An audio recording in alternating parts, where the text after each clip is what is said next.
हरे कृष्णा। श्रीमद् भागवत गीता यथारूप अध्याय 9 श्लोक संख्या 5।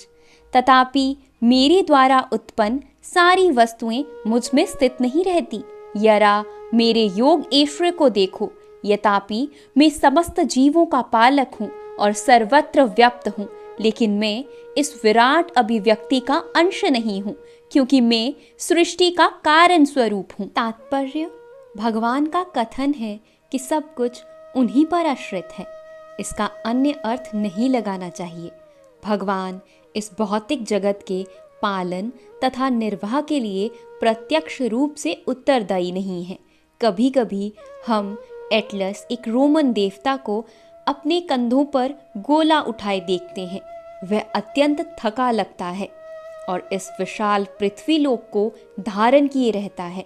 हमें किसी ऐसे चित्र को मन में नहीं लाना चाहिए जिसमें कृष्ण इस सृजित ब्रह्मांड को धारण किए हुए हों।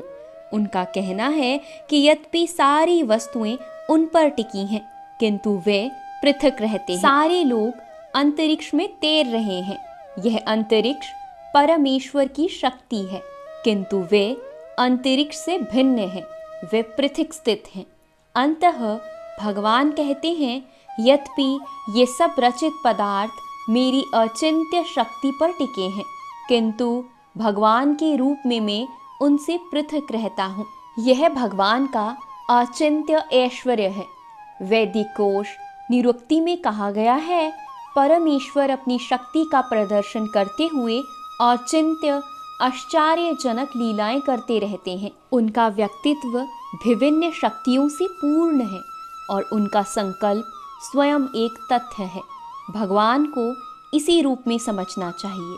हम कोई काम करना चाहते हैं तो अनेक विघ्न आते हैं और कभी कभी हम जो चाहते हैं वे नहीं कर पाते, किंतु जब कृष्ण कोई कार्य करना चाहते हैं तो सब कुछ इतनी पूर्णता से संपन्न हो जाता है कि कोई सोच भी नहीं पाता कि यह सब कैसे हुआ।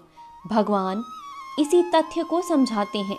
यद्यपि वे समस्त सृष्टि के पालक तथा धारण करता है, किंतु वे इस सृष्टि का स्पर्श नहीं करते। केवल उनकी परम इच्छा से प्रत्येक वस्तु का सृजन, धारण, पालन एवं संहार होता है। उनके मन और स्वयं उनमें कोई भेद नहीं है, जैसे हमारे भौतिक मन में और स्वयं हम में भेद होता है, क्योंकि वे परमात्मा है। साथ ही वे प्रत्येक वस्तु में उपस्थित रहते हैं, किंतु सामान्य व्यक्ति ये नहीं समझ पाता कि वे साकार रूप में किस तरह उपस्थित हैं। वे भौतिक जगत से भिन्न हैं, तो भी प्रत्येक वस्तु उन्हीं पर आश्रित है। यहाँ पर इसे ही योगम ईश्वरम अर्थात भगवान की योग शक्ति कहा गया है। हरे कृष्णा।